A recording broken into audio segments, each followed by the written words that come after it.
নমস্কার বন্ধুরা, তোমরা সবাই কেমন আছো? আশা করি সবাই অনেক অনেক ভালো আছো, আর আমিও ভালো আছি। আর এখন সন্ধে প্রায় 8:15 বাজে। গোপালকে কিন্তু খাইয়ে টাইয়ে দিয়ে একদম শুইয়ে দিয়েছি।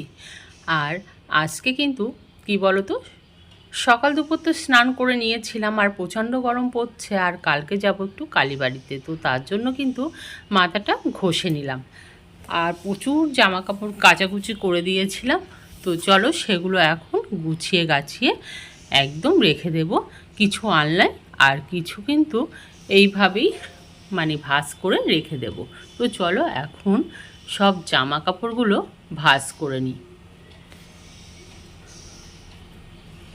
তো এত জামা কাপড় কেচেছিলাম কি বলবো। আর ছেলে যেহেতু বাড়িতে এসছে, ওর জামা কাপড়, আমাদের জামা কাপড়, তো কি বলো তো, প্রতিদিনের জিনিসটা প্রতিদিনই আমি কেচে কুচে নিই, কিন্তু ছেলে বাড়ি এসছে তো ও জামা কাপড়গুলো কাচা হয়নি, আর আমাদেরও কিছু রয়ে গিয়েছিল, তো সেগুলো কিন্তু একদম গুছিয়ে গাছিয়ে নিলাম।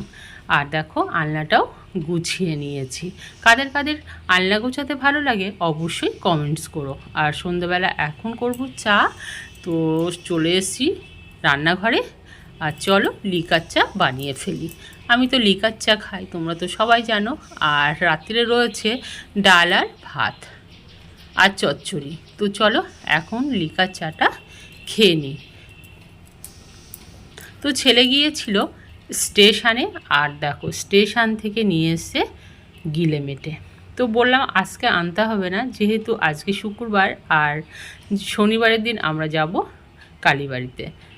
তো বললাম ওকে আনতে হবে না। তো বলছেন মা আমার খুব খেতে ইচ্ছা করছিল গিলেমেটে, তো তার জন্য কিন্তু নিয়ে চলে আসলাম। ঠিক আছে, কোনো ব্যাপার না, চলো এখন রান্না করব গিলেমেটেটা। তো ভালো করে আগে প্রথমে 4-5 বার কিন্তু ধুয়ে নিয়েছি, নিয়ে জল ঝরিয়ে এখন রেখে দিলাম। আর এইদিকে কড়াটা বসিয়ে দিয়েছি, আর কড়াইতে দিয়ে দিয়েছি সর্ষের তেল। তেলটা খুব ভালো করে গরম হয়ে গিয়েছে, আর এখন টুকরো করে আলুটা দিয়ে দিচ্ছি কড়ার মধ্যে, আর একটু লাল লাল করে ভেজে নেব। আর মশলাটা কষানো হয়ে গিয়েছে, আলু আর গিলেমেটেটাও একসঙ্গে দিয়ে দিলাম কড়ার মধ্যে, ভালো করে কষিয়ে নেব। আর ছেলে তো মাংস এনেছিল, আর তার সাথে নিয়ে এসেছিলো 2খানা কেক। ও কিন্তু বন্ধুর সাথে গিয়েছিল স্টেশনে, তো ও বন্ধুর সঙ্গে খেয়ে এসছে, আর আমার আর মেয়ের জন্য নিয়ে এসছে কেক। তো আমি এখন খেয়ে নিলাম। আর এদিকে দেখো গিলেমেটেটাও কিন্তু রান্না হয়ে গিয়েছে, আর এখন গরম মশলা দিয়ে দিলাম, দিয়ে একটু নাড়াচাড়া করে নামিয়ে নিলেই হয়ে যাবে গিলেমেটে রান্না। আর দেখো পরের দিন চলে আসলাম শনিবারে কালীবাড়িতে। তো শুভ সকাল বন্ধুরা, তোমরা সবাই কেমন আছো? আশা করি সবাই অনেক অনেক ভালো আছো, আর আমিও ভালো আছি।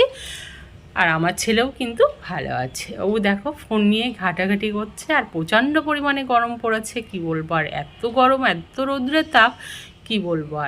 আর আমরা কিন্তু দেখো মিষ্টি নিয়ে কিন্তু ফল টল নিয়ে দাঁড়িয়ে আছি।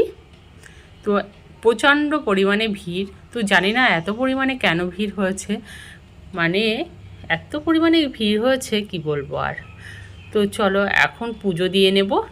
তো একটু বাইরের দিকটা তোমাদের একটু দেখিয়ে দিলাম। তো চলো এখন যাব ভেতর দিকে। আর চলে এসেছি কিন্তু মায়ের সামনে, মায়ের কাছে। তো চলো কারা কারা এসছো আমাদের কালীবাড়িতে অবশ্যই কিন্তু কমেন্টস করো। আর পুজো তো দেওয়া হয়ে গিয়েছে, আর ধূপকাঠি আর মোমবাতি কিন্তু নেয় না। আর এখন কি বলো তো, ফল দাও আর মিষ্টি দাও কিছুই কিন্তু নেয় না, জানো তো, মন্দিরের মধ্যে। তো ছেলে কিন্তু ধূপ দেখিয়ে নিল, আর মোমবাতিটাও দেখিয়ে নিল। আর প্রচণ্ড পরিমাণে জানো না রোদ্দুর, মাটিতে পায়ে দেওয়া যাচ্ছে না, এতটা পরিমাণে গরম হয়ে গেছে মাটিটা।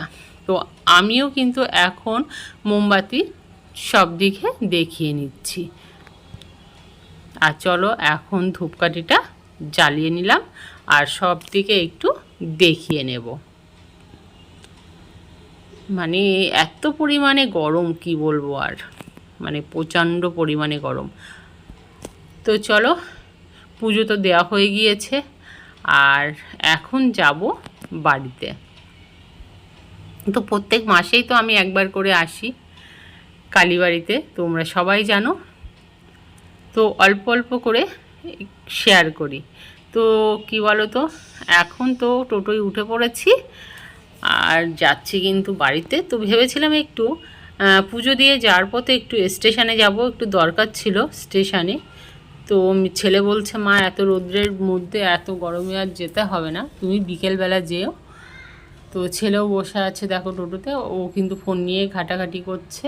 তো চলো বাড়ি যাই, বাড়ি গিয়ে আবার কথা বলছি তোমাদের সাথে। তো বাড়ি চলে এসেছি আর তৈরি হচ্ছে কিন্তু শরবত। তো প্রথমে লেবুটা ভালো করে চেপে নিচ্ছি।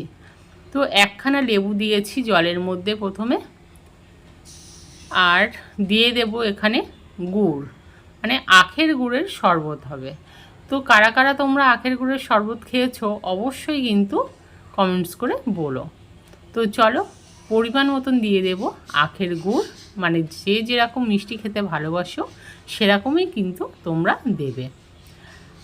আর ঠান্ডা জলের মধ্যে আখের গুড় আর লেবু দিয়ে খাওয়ার মজাই কিন্তু আলাদা। তো চলো তৈরি হয়ে গিয়েছে আখের গুড়ের শরবত। তো ছেলেকে প্রথমে দিয়ে আসি, তারপর কিন্তু আমি খাবো। তো ঘরে রয়েছে, তো ওকে দিয়ে এসছি, আর এখন আমারটাও আমি খেয়ে নিচ্ছি। তো ভিডিওটি তোমাদের কেমন লাগলো অবশ্যই লাইক কমেন্ট শেয়ার করো, সাবস্ক্রাইব করতে একটু ভুলো না। আমাদের সাথে থাকো, আমাদের পাশে থাকো। ভিডিওটি আজকের মতন এই পর্যন্ত, ধন্যবাদ।